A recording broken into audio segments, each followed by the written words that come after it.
Malungkot na ibinalita ng singer na si Kyla ang muling pagkamatay ng ipinagbubuntis na anak, bagay na itinuturing niyang pinakamahirap na pinagdaanan sa buhay.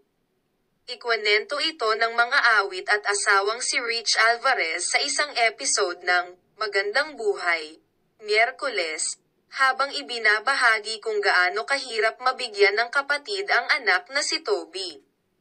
Can't put feelings into words, Kyla suffers her fourth miscarriage.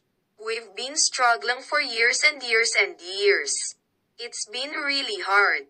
Especially very recent lang yung amin saad ni Kyla. Just before Christmas, I suffered another one, miscarriage. Yun yung biggest challenge.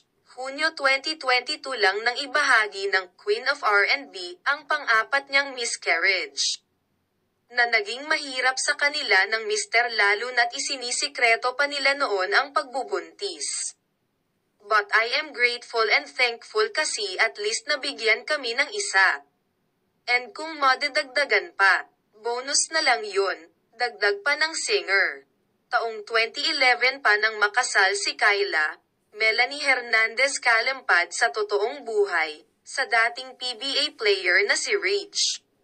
Ayon naman sa kanyang asawa, pinakamalaking hamon sa ngayon ang pagpapalaki kay Toby sa araw-araw, bukod pa sa pag-intindi sa asawa. Matatandaang sumikat siya ng husto matapos ilabas ang single na, hanggang ngayon, na siyang nanalo ng International Viewers' Choice Award for Southeast Asia sa 2001 MTV Video Music Award.